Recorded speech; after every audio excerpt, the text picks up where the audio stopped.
Սարգիսի հոգևոր ասել էր, որ հաղորդավորություններ, բաներ կան, մարդիկ հանգուցյալներ ունեն ու չգիտեն ինչ հոգևորականի դիմեն, արդեն պայմանավորվածություններ են։ Տեսեք, ես ձեզ ասում եմ ինչը որ ճիշտ է, ես գոյ եմ քահանաներից բոլորից։ Ես ունեմ հիմա տղա, որը որ Լուգանսկ պատերազմում կորել է, Մոսկվայից երեխեն գնացել է կորել է։ Ես գալիս եմ, ասենք, եկեղեցի իմ համար հանգիստ է, որ ես իմ երեխու համար աղոթեմ եւ եկեղեցի Տեր հայրուն խնդրեմ, ասենք, աղոթա, որ մեր երեխեն կամ ողջ կա, կամ չգիտեմ, կորած է, ինչ երեխեն չգիտենք ուրա մեր։ Ուղղակի էսի կոռեկտ չի, էսի շատ վատ է, որ եկեղեցու դուռը հենց այս պահին փակ է։ Ձեր որ թողունքն եք հայտնում, այո, ես մամա ունեմ, որը որ նորա մահացել, ես միշտ եկեղեցի եմ բերել իմ մամային եւ ես քո եմ քահանաներից չգիտեմ։ Կներեք, ձեր տղան ինչքան ժամանակ է որ 3 ամիս է որ չկա իմ տղան։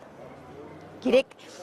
չէ, կապ չկա երեխու հետ, ինքը Մոսկվա էր մնում, Մոսկվայից Լուգանսկ պատերազմա գնացել, բայց երեխեն չկա։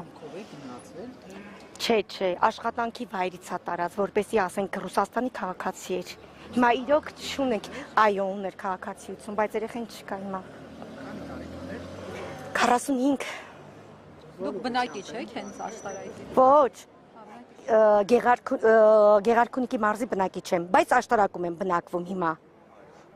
Իսկ որ թվականից եք բնակվում ներողություն։ Որ այս 25 տարի, հիմա սպասեք ասեմ։ Դա տևական ժամանակ։ 21 թվականի ընտրություններին դուք տեսել եք, որ հոգևորականները Մկրտիչ Սրբազանը ձեզ հարկադրեն, ասեն գնացեք հանրահավաքների։ Ոչ։ Իրանք ոչ մի բան մեզի չեն ասում։ Իրանք քարոզում են, մենք որ Աստուն ենք հավատում, իրանք իրանց Հիսուսի, ասենք, աղոթք են անում մեր Հիսուսի համար, թե չէ իրանք ոչ մի բանի համար, իրանք քարոզ մեզի չարած։ Կներեք մի բան չտեմ, ձեր տղան Ռուսաստանի մշտական բնակիչ էր, թե խոպան էր գնացել։ Չէ, մշտական բնակիչ էր։ Այնտեղ Մոսկվայում էր մնում, ասենք գալիս էինք, ասենք մոմ էինք վառում կամ ասենք աղոթք էինք անում, քաղաքային խնդրում էինք, ասենք պատարակի ժամանակ, ասենք առողջության կամ թուղթ ենք լրացնում կամ ասենք հիվանդության ենք լրացնում, ասենք ուրիշ վատ բան մենք չենք տեսել քահանաներին, ոչ մի վատ բան։ Որևէ տեղեկություն չկա ձեր տղայից։ Չէ, չկա մեր տղայից տեղեկություն չունենք։ Չունենք տեղեկություն չունենք եւ հիվանդ ամուսին ունենք, իր համար ենք գալիս աղոթում։